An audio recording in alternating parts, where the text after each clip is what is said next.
দর্শক, মাগুরার শিশুটিকে ধর্ষণ এবং মৃত্যুর প্রতিবাদে ঢাকা বিশ্ববিদ্যালয়ের মশাল মিছিল করছে এই মুহূর্তে ধর্ষণ বিরোধী মঞ্চ। সেখান থেকে আমাদের সাথে সরাসরি যুক্ত হবেন আমাদের সহকর্মী নজরুল ইসলাম। নজরুল, একটু জানাবেন একদম এই মুহূর্তের পরিস্থিতি। ধর্ষণ বিরোধী মঞ্চ মশাল মিছিল করছে, কারা কারা সেখানে যোগ দিয়েছেন আর তাদের আসলে কর্মসূচিগুলো কি?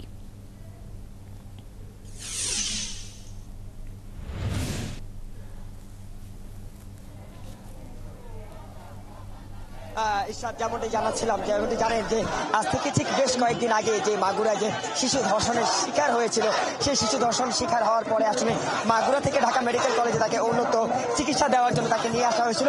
পরে তাকে যে আইসিইউতে রাখা হয়েছিল, একই সাথে সম্মিলিত সামরিক হাসপাতালে আসলে শিশুটিকে নিবিড় পরিচর্যা কেন্দ্রে রাখা হয়। কিন্তু ইতিমধ্যে সকালে আসলে আইএসপিআর যে বিজ্ঞপ্তি দেয় যে মাগুরায় ধর্ষিত যে শিশু, ধর্ষণের শিকার শিশু আসলে মৃত্যুবরণ করে।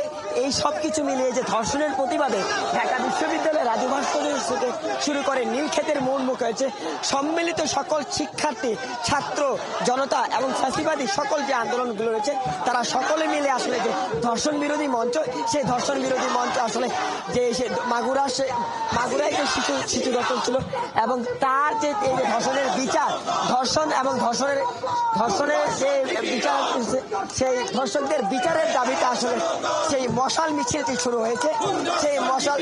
সেই সকল নিপীড়ন, সেই মাগুরার শিশু থেকে শুরু করে যে তনু রয়েছে, সকল দেশে এই অবধি গত 15 বছর থেকে শুরু করে এই অবধি যত ধর্ষণ কিংবা হয়েছে, এই ধর্ষণের সংকট নিরসন এবং সকল ধর্ষকদের বিচারের দাবিতে শিক্ষার্থী সম্মিলিত ছাত্র জনতা আসলে একত্রিত হয়ে যে সন্ত্রাস বিরোধী রাজু ভাস্কর্য থেকে আসলে মশাল মিছিল বের হয়েছে।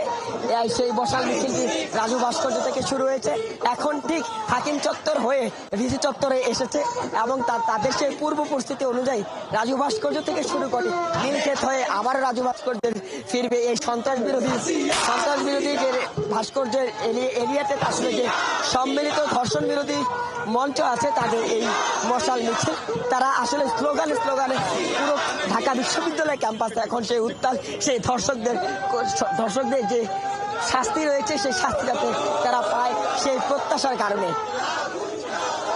ধন্যবাদ নজরুল ইসলাম আপনাকে।